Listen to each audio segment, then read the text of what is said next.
Bonjour à tous, aujourd'hui nous voici pour le concours Avenir 2022 avec le thème ici, les primitives. Question 31. Alors je vais quand même rappeler ce que c'est qu'une primitive. Pour ceux qui ne l'ont pas vu, c'est assez simple, finalement en termes de notion. Donc ici, on va prendre donc, une fonction f, donc soit f, donc définie sur un intervalle i, donc dans notre exercice ça sera r, eh bien on dit que grand F est une primitive de petit f sur l'intervalle i si, eh bien, pour tout x appartenant à i, eh bien, la dérivée, le nombre dérivé de grand f en x, c'est f' de x, grand f' de x, eh bien, donne petit f de x. C'est tout simple.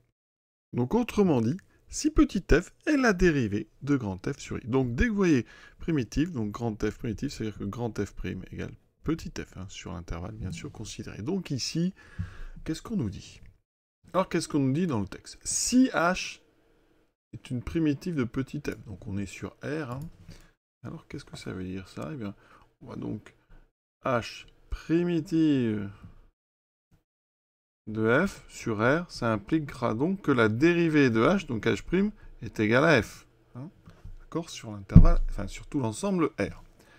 Ensuite, on introduit une fonction, donc k, telle que pour tout x, donc ici, R, k de x, c'est donc h de x plus 2x. Donc on va dériver. Ici, h est une primitive, donc h est dérivable, puisque sa dérivée c'est petit f. On peut donc dériver k. K' de x, c'est donc égal à h' de x plus 2. Autrement dit, ici, on peut écrire le fait que k est égal à h' plus 2. Pardon, k' est égal à h' plus 2. D'accord? Donc ça, c'est la dérivée de k. Maintenant, la propriété. Donc maintenant, si h est une primitive de f, donc on sait que h existe, parce que f est dérivable, donc continu, on sait que les fonctions continues ont des primitives sur les intervalles. Donc ici, donc on va prendre soit h, une primitive de f sur r. Voilà. Ça veut dire que donc, on a vu que h' est égal à f. D'accord ? Dans ce cas-là, la propriété me dit que quoi? Que k est une primitive de g. Donc, pour tout x appartenant à R, quand je dérive k', je dois trouver g. D'accord? C'est le principe des primitives. Et j'ai dit que la dérivée de k, c'était h' plus 2. Donc, quel que soit x appartenant à R, comme k c'est h de x plus 2x, ben k' c'est h' plus 2.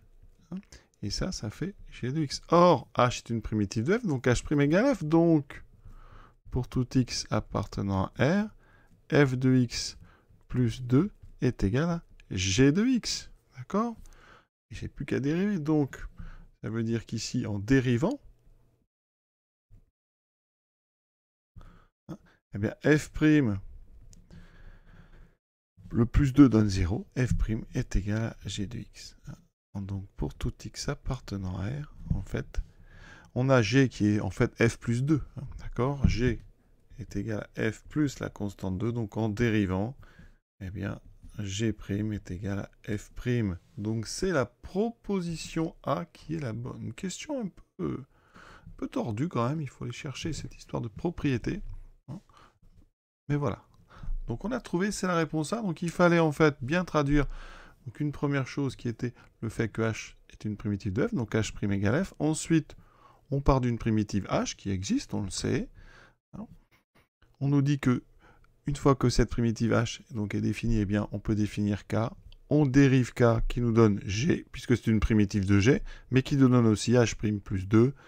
Donc après, en remplaçant h' par f, on obtient g égale f plus 2 en dérivant g' égale f'. L'exercice est terminé. La suite, pour ceux que ça intéresse, question 32. On introduit ici une fonction f définie par donc n de x sur x plus 1. On est sur les nombres strictement positifs. Et grand f, sa primitive, qui s'annule en x égale e. Intéressant. Ici, quelle est l'équation de la tangente? Donc au point d'abscisse, petit e. Voilà, 4 propositions, une seule est exacte. À très bientôt.